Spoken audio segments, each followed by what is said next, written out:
I stopped watching porn for two reasons, basically. The first one was that porn brought so much anger and violence into my private fantasies. And these were anger and violence that were not there originally to begin with. And I did not want that for me anymore. This was not me, and I decided to just put an end to it. Easier said than done. I'll get to it later, but... The second reason was that I came to realizing, I think, that only by watching porn, I take part in creating a demand for filmed prostitution, because that's what porn really is, filmed prostitution. Porna stands for prostitute, graphia stands for documentation, and prostitution was nobody's childhood dream, okay? That it is always a result of trouble and distress. Now, I became aware of that gradually when I was volunteering with men and women in prostitution, some of them victims of human traffic, serving aid in brothels, under the bridge, in street corners, but you don't really need to do all that in order to understand how this mechanism of porn and prostitution works. Because porn as a genre, it's not about erotica or healthy sexual communication. It is all about male domination of women, subordinance of women, not only as a sexual practice, as a way of being, as a genderial hierarchy in this world. Like if we would ask porn, if we were to ask porn, how does it define something as sexual? What qualifies, what defines something as sexual? Porn would laugh in our face. What defines sexual? Whatever men find arousing. Men find it arousing to choke a woman, to have brutal sex without one touch, hug, kiss, tender caress. Well, then it is sexual. It arouses men to see a woman or a child cry. It is sexual. It arouses men to rape a woman. Well, then it is sexual.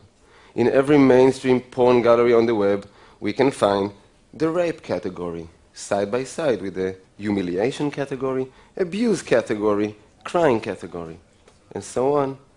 And this is all as if regular porn is not already filled with these motives. Even in its mildest version, the mildest version of porn, what porn is showing us, like, I don't know, 80, maybe 90% of the time, is actually sex with no hands involved.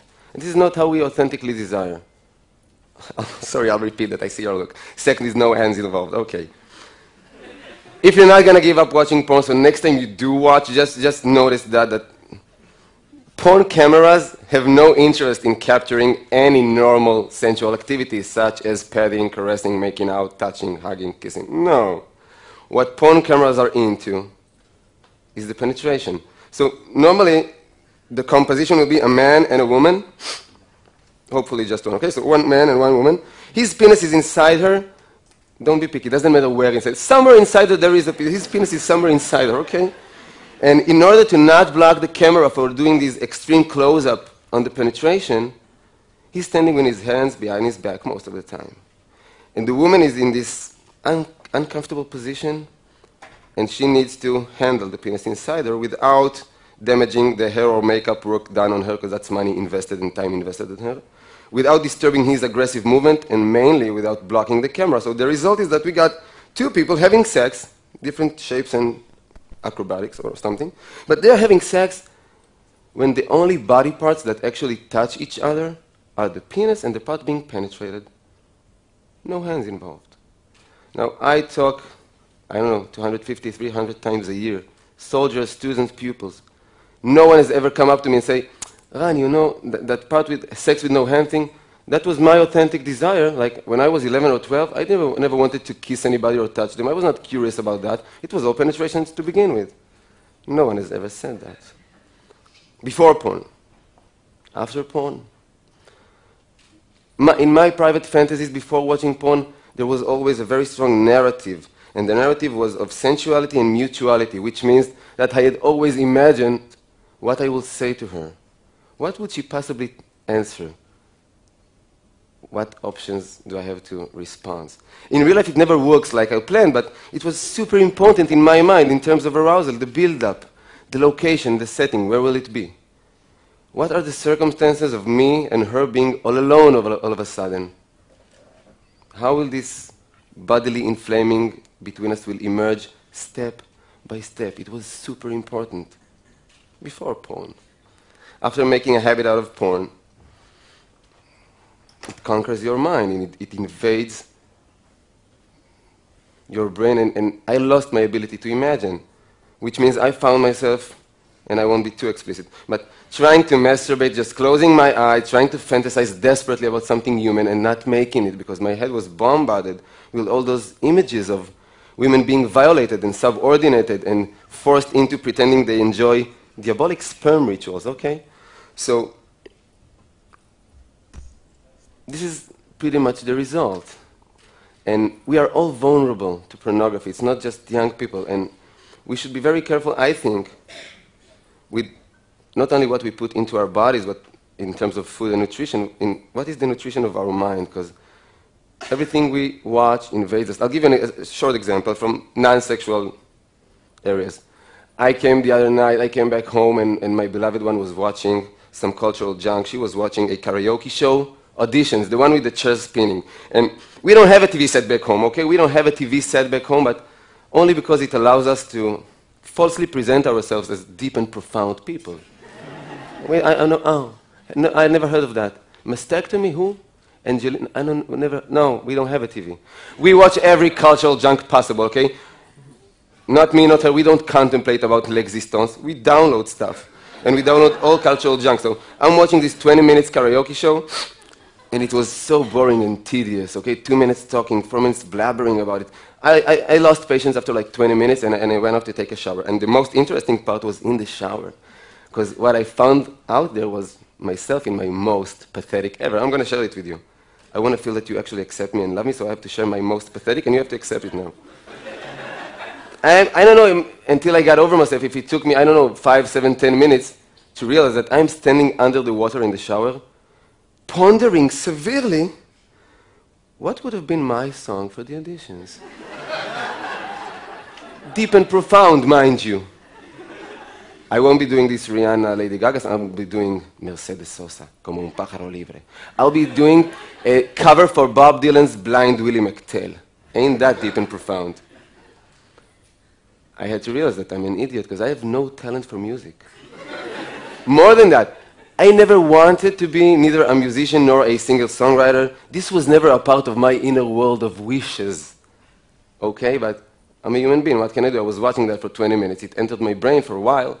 So if we take this example and we just try to measure or estimate the impact of 20 minutes of watching no matter what, how it invades our mind and conquer our wantings and desires, let's just try to imagine, or I can share with you orally, what is the impact of 20 minutes of watching porn once, twice a week, nothing unmoderated?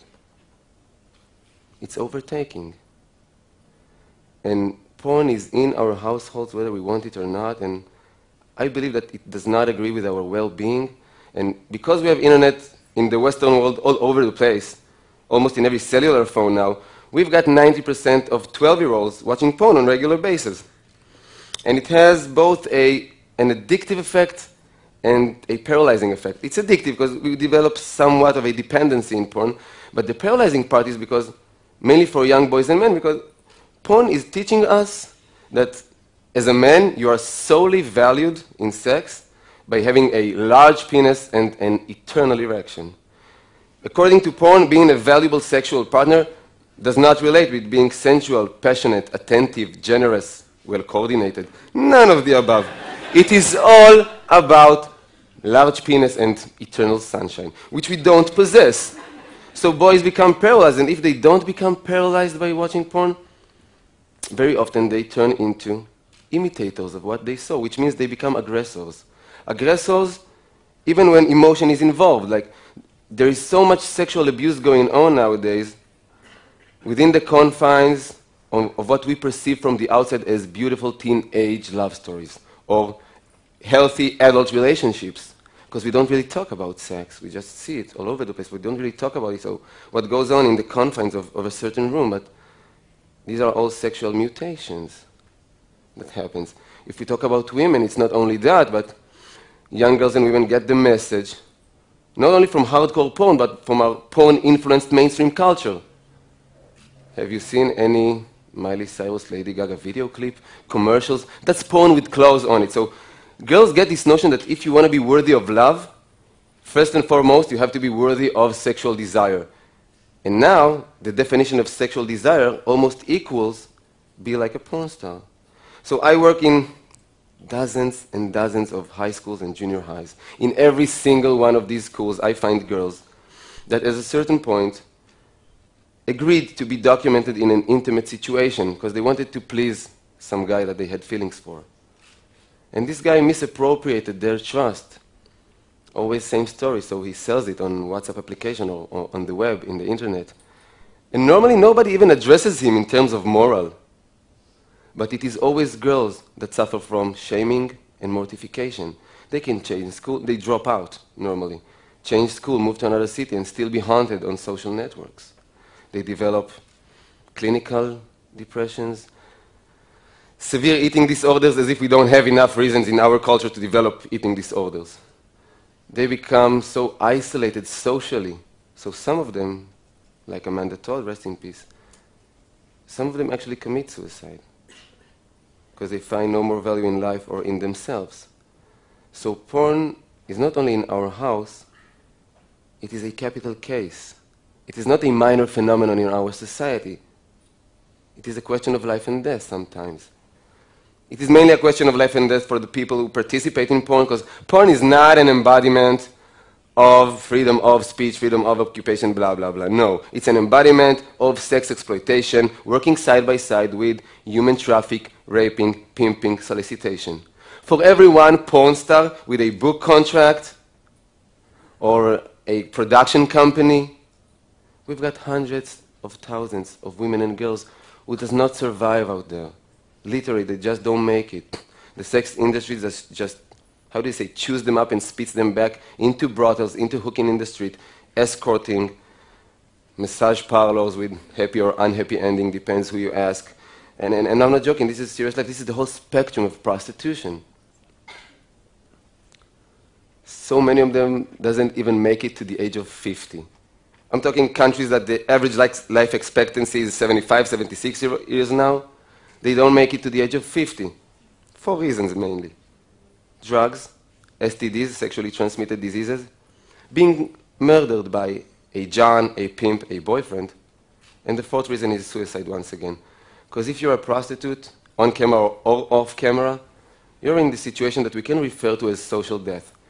We have all sat in the dinner table with people who probably consumed prostitution, that have been to a brothel once, twice, at least. We never sat down to the table with a prostitute, not with a declared one. So that's social death. It is not glamorous, not at all. And when I sit in the privacy of my room and I watch porn, even without paying, no need to pay, it's free, okay? I hope you know that, if you're still consuming. Whatever I'm watching is creating a demand, and wherever there is a demand, there will be supply. There's a correlation. If I watch pornography of black older women, somebody is going to go out and pimp black older women. Asian minors, somebody is already trafficking Asian minors in order to film them, okay? Israeli women, Palestinian women, WASP, all-American college girls, that are strong in the last few years. It's a very upcoming category. The scum of the earth are already out there trying to solicitate and prostitute these women on camera. So I stopped watching porn for my personal well-being, my intimate communication, my private erotic life, my, reclaiming control and responsibility over my mind. But by doing that, I actually stopped contributing to this horrible sex industry, and that's a good thing to do, I believe.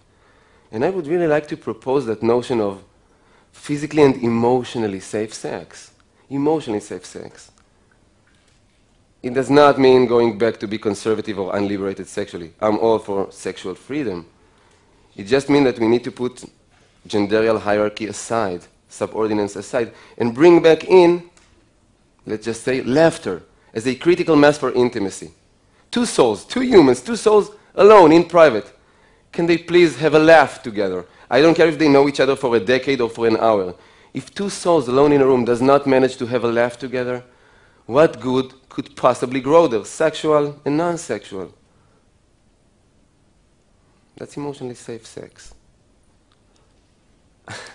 I've got so many things I really want to share with you, but I feel like my time is almost up. So I just really want to ask for us to speak about these issues more, because I strongly feel that our history of silence never did us any good, because silence only perpetuates more silence, while talking normally gives birth to more talking, more sharing, more identification, more awareness, more change.